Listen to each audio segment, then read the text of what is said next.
Hello friends, ఎలా ఉన్నారు మన సబ్స్క్రైబర్లు? అంతా బాగున్నారు కదా? అంతా హ్యాపీయే కదా? ఇప్పుడైతే మనం మోస్ట్ ఇంపార్టెంట్ డేంజర్ ప్లేస్కి అయితే మనం అయితే వెళ్ళబోతున్నాం. అది ఏంటంటే అది వచ్చేసరికి కాకాని దర్గా. అది ఎక్కడుందంటే గుంటూరు పెదకాకాని మండలం కాకాని దర్గా అని చాలా ఫేమస్ అనమాట.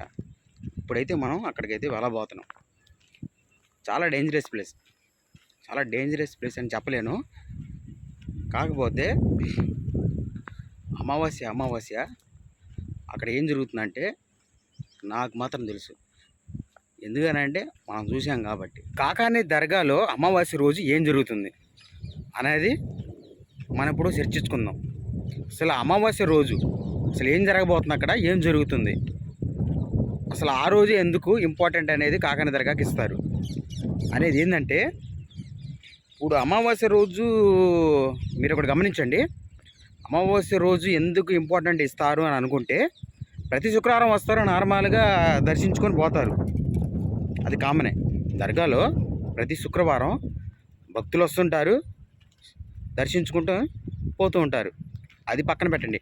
కానీ అమావాస్య రోజు ఎందుకు ఇంపార్టెంట్ ఇస్తారంటే, ఒక విషయం గమనించండి మీరు.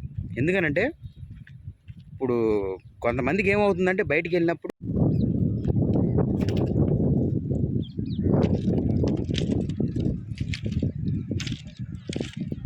ఇదే పెదకాకాని రైల్వే స్టేషన్ ఇది కనపడుతుంది కదా ఫ్రెండ్స్. ఇది వచ్చేసరికి విజయవాడ. ఇటు వెళ్తే మాత్రం గుంటూరు రైల్వే స్టేషన్ అయితే వస్తుందన్నమాట. కనపడిపోతుంది కదా, ఇక్కడ కనపడుతుంది కదా దర్గా అనమాట.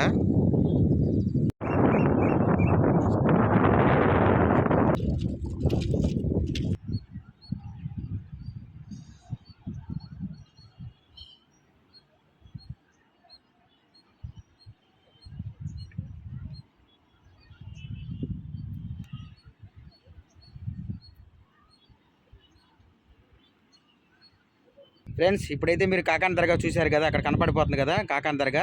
గుంటూరు కాకాని దర్గా అంటే మంచి ఫేమస్ అనమాట. మీకు పక్కనే రైల్వే స్టేషన్ కనపడిపోతుంది కదా, ఇదన్నీ రైల్వే స్టేషన్ అనమాట. మీరు ఎక్కడి నుంచి అయినా ప్రయాణం చేసి వచ్చి కాకానిలో దిగిపోతే ఇది పక్కనే కాకాని దర్గా, కాకాని రైల్వే స్టేషన్ పక్కనే అనమాట. ఇక్కడ దిగి మీరు ఇక్కడైతే రావచ్చు అనమాట.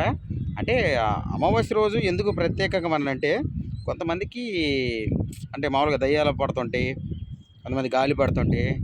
వాటి గాలి పట్టినప్పుడు, దయ్యాలు పట్టినప్పుడు ఏం చేస్తారంటే సరిగ్గా అన్నం తినకపోవటం, అంటే అమ్మా నాన్నతో, ఇంకా ఫ్రెండ్స్తో, ఇంకా అక్క చెల్లెలతో సరిగ్గా మాట్లాడుకోవటం, ఇలా ప్రవర్తిస్తుంటారనమాట.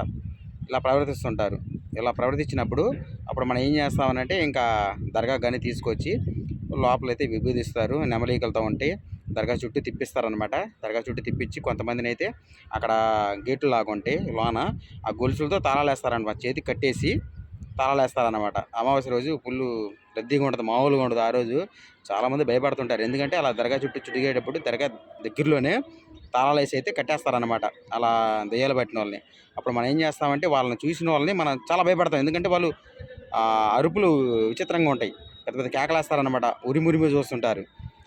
అంటే భయపడే వాళ్ళు భయపడుతుంటారు. ఇంకా డేరికి వెళ్ళి మామూలుగా దర్శనం చేసి వచ్చేవాళ్ళు పెద్ద ఇబ్బంది ఏమి ఉండదు. చాలామంది అంటే గబక్కుమని బౌ అని అంటారనమాట, మామూలుగా అంటారు. ఎందుకంటే ఇంకా అలా సైతాన్ని పెట్టిన, అలా దయ్యాలు పట్టుకున్న వాళ్ళకి అలా ప్రవర్తిస్తారనమాట. వాళ్ళు ఏం చేస్తున్నారు అనేది వాళ్ళకి అర్థం కాదనమాట. కాకాని దర్గాలో ఇది ఒక ఫేమస్ అనమాట. ఆ రోజు మాత్రం ఇలా దయ్యాలు పట్టిన వాళ్ళు ఇక్కడ కాకాని దర్గాలో వదిలిస్తారని చెప్పేసి నమ్ముతారు. చాలా దూరం నుంచి వస్తారనమాట. అంత దూరం నుంచి వచ్చి ఇక్కడైతే ఇలాగైతే దయ్యాలు పట్టుకున్న వాళ్ళని ఇక్కడైతే వదిలిస్తారనమాట. ఈ అమావాస్య రోజే ఇది సాధ్యం అనమాట. ఇక్కడ మిగతా రోజులు అంటే మామూలుగా తాయితు, లేకపోతే దిష్టి కొబ్బరికాయలు, దిష్టి నిమ్మకాయలు ఇలా అయితే ఇస్తారనమాట. బొల్లు కానీ కట్టుకోవచ్చు, ఇంటి ముందని కట్టుకోవచ్చు అనమాట. ఈ తాయితు వచ్చేసరికి 60 రూపాయలు అమ్ముతున్నారు. ఈ దిష్టి కొబ్బరికాయలు, ఇవి ఉన్నాయి కదా, దిష్టి నిమ్మకాయలు వచ్చేసరికి చిన్నవి అయితే మొత్తం వాళ్ళు 150 రూపాయలు, 100 రూపాయలు కూడా అమ్ముతున్నారు అనమాట. వాళ్ళు తీసుకోవచ్చు, తీసుకెళ్ళి ఇంటి గుమ్మానికి కూడా కట్టుకోవచ్చు అనమాట. ఇది పరిస్థితి. కాకాని దర్గా ఉన్న ఫేమస్ ఇది అనమాట. చాలామంది భయపడుతుంటారు. ఎందుకంటే ఇలా దెయ్యాలు పట్టిన వాళ్ళని గబక్కన చూస్తారనమాట, అని అరుస్తారు. అరిచినప్పుడు మనం ఏంటంటే భయపడతాం అనమాట. ఇంకొక ప్రత్యేకం ఉంది ఫ్రెండ్స్. ఎందుకంటే మామూలుగా మన ఇంటికాడ స్నానం చేసి వచ్చి డైరెక్ట్గా దర్శనం చేసుకున్నా పెద్ద ప్రాబ్లం ఉండదు. ఇంకొకటి ఉంది, మనం ఇంటి దగ్గర నుంచి గుడ్లు అవన్నీ తీసుకొచ్చిన ఇక్కడ బావి ఒకటి ఉంటుంది. బావి ఉంటుంది లోనకి వెళ్ళి వీడియో మొత్తం చూపిద్దాం అనుకున్నాను, కానీ అక్కడ వీడియో తీయకూడదు, ఎందుకంటే స్నానాలు గిన్నాలు చేస్తారు. అది కాకుండా దర్గా లోపలికి కెమెరా ఎల్లో లేదనమాట. ఎందుకు గవకన అరుస్తారు. పర్మిషన్ లేనప్పుడు మనం కెమెరా అనేది తీసుకెళ్ళకూడదు. ఇంకా అది పరిస్థితి. ఇప్పుడు ఎల్లో లేనప్పుడు మనం ఏం చేస్తాం, ఎల్లో లేనప్పుడు మనం తీసుకెళ్ళకూడదు. ఇది అందుకని చెప్పేసి నేను బయట నుంచి అయితే తీస్తున్నాను అనమాట. ఫ్రెండ్స్, వెనకమాల అయితే రిపేర్ ట్రైన్ అయితే వెళ్తుంది, కనపడుతుంది కదా మీకు. రిపేరింగ్ ట్రైన్ అనమాట, మీకైతే కనపడిపోతుంది కదా, అది వెళ్తుంది రిపేర్ అనమాట. అంటే ట్రాక్లో రిపేర్ చేసే ట్రైన్ అనమాట. వచ్చి ఒంటి మీద ఉన్న గాలిని విడిపించుకుంటుంటారు. చాలా దూరం నుంచి వస్తుంటారు ఇక్కడికి, ఎందుకంటే నేను చూశాను అనమాట. రైల్వే స్టేషన్లో ఇక్కడ దిగుతారు, అటు నుంచి వెళ్తారు. అటు నుంచి అయితే దారి ఉందన్నమాట. ఇదైతే గుంటూరు అనమాట, ఇది గుంటూరు దారి. ఇది వచ్చేసరికి విజయవాడ దారి అనమాట. ఇక్కడైతే దిగుతారనమాట. దిగి ఈ దర్గాలోకి అయితే వెళ్తారు. దర్గాలోకి వెళ్ళిన తర్వాత అక్కడ బావి ఉంటుంది, ఆ బావిలో స్నానం చేసి లోపలికైతే వెళ్ళి దర్శనం అయితే తీసుకుంటారు. దర్గా చుట్టూ తిరుగుతారనమాట. అగరవత్తులు ముట్టించి 3 రౌండ్లు అయితే దర్గా చుట్టూ అయితే తిరుగుతారు. తిరిగి తమ తమ కోరికలు అయితే చెప్పుకుంటారు. చెప్పుకున్న తర్వాత నెరవేర్చిన తర్వాత ఇంకా వాళ్ళ ఇష్టం అనమాట. చాలామంది వస్తుంటారు ఇక్కడికి.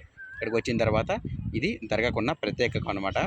గాలి గీలి సోకకుండా తాయితులు అయితే కట్టించుకుంటారనమాట. నైట్ పూటలు తిరిగేటప్పటికి ఏమైనా గాలి గీలి సోకకుండా. ఇది పరిస్థితి. ఈ వీడియో మీకు ఏమాత్రం నచ్చినా ఒక లైక్, సబ్స్క్రైబ్ కొట్టేసాను ఫ్రెండ్స్. మరొక వీడియోతో మళ్ళీ మీ ముందుకు వస్తానని. Bye bye friends.